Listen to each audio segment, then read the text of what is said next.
Bantul, pasti tahu kan yang namanya lemper? Nah, sajian yang selalu ada dalam upacara pernikahan dan berbagai macam upacara adat terutama di daerah istimewa Yogyakarta ini memiliki banyak sekali filosofi. Hari ini saya pengen ajak sedulur Bantul untuk jalan-jalan melihat seperti apa proses pembuatan lemper di sentra pembuatan lemper yang ada di Padukuhan Sanden, Kalurahan Murtigading, Kapanewon Sanden. Let's go!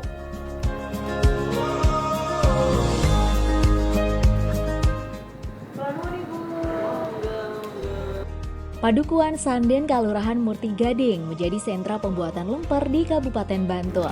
Di lokasi ini dapat dijumpai kurang lebih 20 pembuat lemper yang menerima pesanan hingga ribuan buah untuk acara-acara tertentu. Lemper Sanden yang otentik terakhir kali ditemui di tahun 1988 yang dibuat oleh Mbah Jariah sebagai generasi terakhir yang mewarisi. Dengan perbedaan pada bumbu ketan dan isian lemper berupa gembingan atau serundeng. Yang paling khas dari lemper Sanden adalah penggunaan jenis beras ketan yang spesial. Dalam proses pembuatannya, beras ketan direndam kemudian dikukus sampai setengah matang dan dicampur dengan menggunakan santan kental, garam, dan daun pandan. Setelah itu dikukus kembali sampai beras ketan benar-benar matang.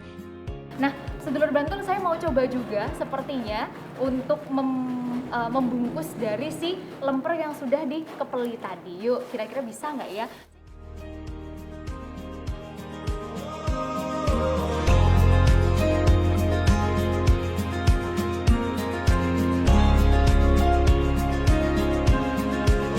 Sementara itu, isian lemper Sanden sendiri saat ini dimodifikasi dengan daging ayam yang diolah dengan bumbu bawang merah, bawang putih, kemiri, ketumbar, jahe, daun jeruk, telur, dan juga santan.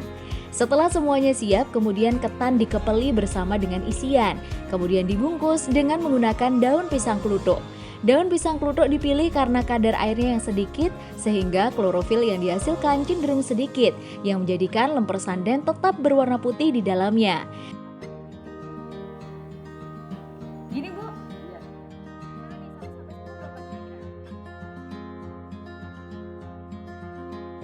Ya. Setelah dibungkus kemudian lemper dikukus kembali kurang lebih 2-3 jam dan lemper siap untuk disajikan.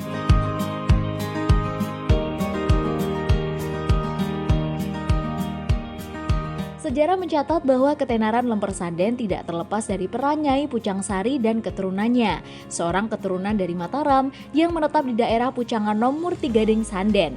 Lemper saat itu digunakan sebagai media dakwah Islam yang menjadi gambaran bagi seseorang yang memiliki rukun iman dan rukun Islam.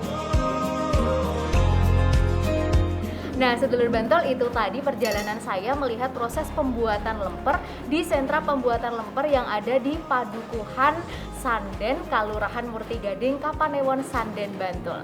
Ternyata lemper yang selain legit dan juga nikmat ini punya banyak makna filosofis yang harus kita pelajari. Nah, ikuti perjalanan saya selanjutnya di episode yang lain ya. Sampai jumpa!